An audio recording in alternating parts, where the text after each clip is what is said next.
আমি এই বাংলাদেশে সেই দিনই দেখেছি যেদিন দেখেছি আল্লামা দেলোয়ার হোসেন সাইদি রহমাতুল্লাহর মতো মানুষ মুস্কি হাসি দিয়ে ইন্তেকাল করলো।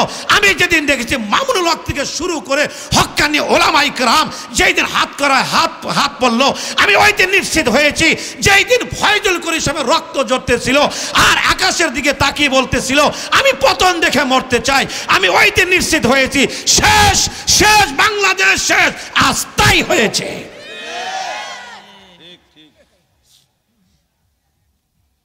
জুলুম ভালো জিনিস নয়, জুলুম ভালো জিনিস নয়। জুলুম করবেন না যতদিন আল্লাহ পৃথিবীতে বাঁচিয়ে রাখে। বলেন আমিন, জোরে বলেন। ইয়া আইয়ুহাল ইনসান, হে মানুষ, মা গর্রাকা বিরব্বিকাল কারীম, আমার ইবাদত থেকে কে তোকে দূরে সরিয়ে দিল? এখন আমি জিজ্ঞাসা করতে চাই, আব্বা একটু জবান খুলে বলেন তো, আমাদের আল্লাহর ওলি হওয়ার দরকার আছে না নাই? পাইতেন না কোনো চোর, পাইতেন না কোনো ডাকাত, থাকতেন মহা সুখে, থাকতো না কোনো রাহাজানি, থাকতো না কোনো হিংসা, থাকতো না কোনো বিদ্বেষ, থাকতো না ধনী গরিবের ভেদাভেদ, থাকতো না সাদা কালোর অহংকার, থাকতো না গোলাম আর মনিবের কোনো অহংকার। হতো সোনালী সমাজ, যেই সমাজটা গঠন করে পরীক্ষা করে উম্মাদকে দেখিয়ে দিয়ে গেছেন মুহাম্মাদুর রাসূলুল্লাহ, যেই সমাজ গঠন করে দেখিয়ে দিয়ে গেছেন খোলাফায়ে রাশেদা, যেই সমাজ ব্যবস্থা কায়েম করে দেখিয়ে দিয়ে গেছেন আমাদের আকাবির আসলাফগণ, আজ সেই ব্যবস্থা নাই। যার কারণে চোরেরও অভাব নাই, যার কারণে ডাকাতেরও অভাব নাই, কথা বলেন, যার কারণে জেনা ব্যভিচারের অভাব নাই। আমার মেয়ে কলেজে যাবে, সারাটা দিন দোয়ায়ে উলুস পড়তে হয়, ভালোভাবে ফিরতে পারবে কিনা, কথা বলেন। ব্যবসায়ী তারা টাকা নিয়ে যায়, দোয়ায়ে উলুস পড়তে পড়তে যায়, আমি টাকা নিয়ে ব্যাংকে জমা দিতে পারবো কিনা। কোন জায়গায় শান্তি আছে বলেন? আজকে অশান্তি দিয়ে পুরা জাতি বিবর্জিত। এই জন্য বাজান আপনারাও দেখতেছেন, আল্লাহও দেখলো, ইয়া আইয়ুহাল ইনসান মা গর্রাকা বিরব্বিকাল কারীম। আর আমি কতকাল তোদেরকে বুঝাবো, কিভাবে বুঝাবো? এই জন্য আল্লাহ একের পর এক খেলা শুরু হয়ে গেছে। আপনারা জানেন কিছুদিন আগে আল্লাহ তার রসুল বান্দাকে বুঝাইতে গিয়ে কিছু বেদনা ও ব্যথার কথা উপস্থাপন করেছেন। যে আয়াতখানা তেলাওয়াত করেছি, প্রথমত আয়াতের অর্থ হলো, রব্বি করিম বলেন পৃথিবীতে যত সৃষ্টিকুল আছে, সৃষ্টি জীব আছে, সৃষ্টি কত আছে এটা আমি আল্লাহ ছাড়া কেউ জানে না। সুবহানাল্লাহ কোন।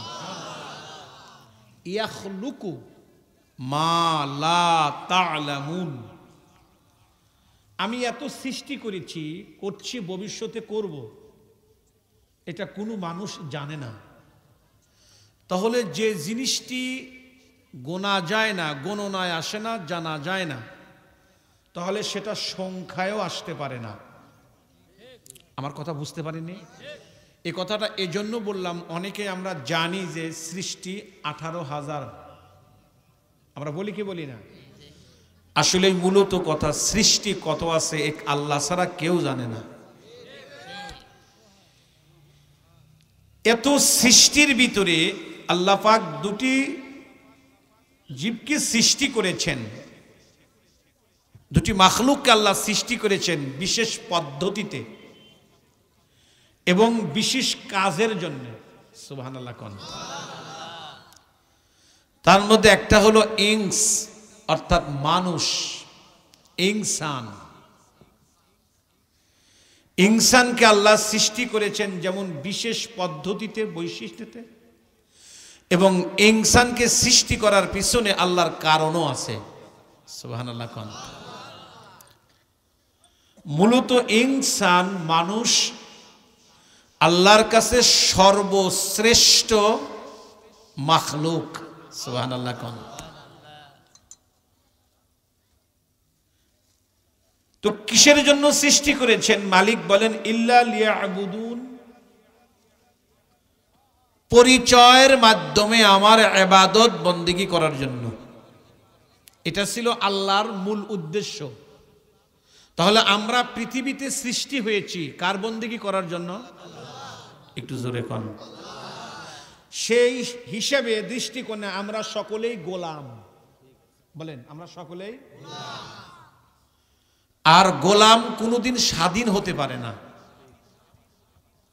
স্বাধীন হলো গরু ছাগল, যেখানে ইচ্ছে সেখানে প্রসাব করবে, পায়খানা করবে, যা ইচ্ছা তাই খাবে, যার খেতে ইচ্ছা সে খেতেই খাবে, ওর কোনো হিসাব নেই, ও স্বাধীন।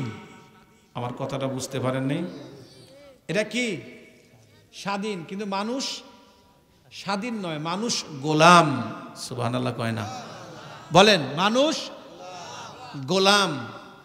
এই গোলামির জন্য আল্লাহ পাক আমাদেরকে সৃষ্টি করেছেন। তো মানুষের কাজ উচিত ছিল আল্লাহর গোলামি করা, কিন্তু মানুষ আজ আল্লাহর থেকে বহু দূরে।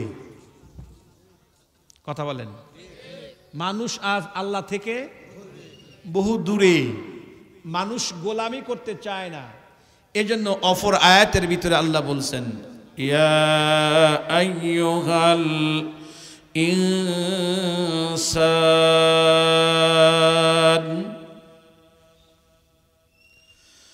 মা গররাকা বিরাব্বিকাল কারীম। আল্লাহু আকবার, জোরে বললেন না? الذي خلقك فسواك فعدلك في أي صورة ما شاء ركبك। খুব ভালো করে বুঝবেন ভাইজান, জিন ইনসানকে আল্লাহ রাব্বুল আলামিন সৃষ্টি করেছেন বিশেষ এক পদ্ধতিতে, বিশেষ এক প্রয়োজনের কারণে। প্রথম আয়াতের মধ্যে কারণ আল্লাহ উল্লেখ করেছেন, ওমা খালাকতুল জিন্না ওয়াল ইনসা ইল্লা লিয়াবুদুন।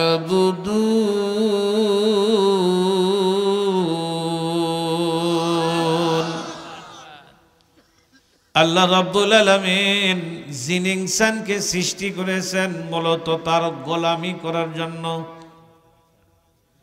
যখন মানুষ আল্লাহর গোলামি থেকে দূরে চলে যায়, এই জন্য মালিক এই আয়াতের মধ্যে বড় আফসোস করে বলছেন, ইয়া আইয়ুহাল ইনসান, এ তামাম দুনিয়ার মানুষ, মা গররাকা বিরাব্বিকাল কারীম, কিসে তোমাকে তোমার মহামহিমা পালনকর্তার সম্পর্কে বিভ্রান্ত করলো? আমার ইবাদত বন্দেগী থেকে তোমাকে কে ফিরিয়ে রাখলো? কি হলো তোমার? আল্লাহ আফসোস করে বলেন, তোমরা কোন দুনিয়ার প্রেমে পড়লা? কি কারণে আমার বন্দেগীর থেকে তোমরা দূরে সরে গেলা?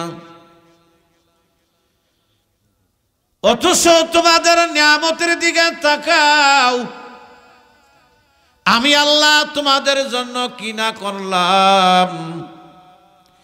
কি কারণে, কোন কারণে তোমরা আমার থেকে দূরে সরে গেলা?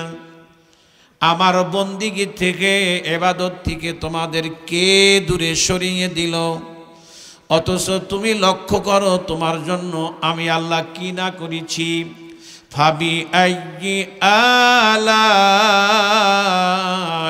রাব্বিকুমা তুকাযযিবান।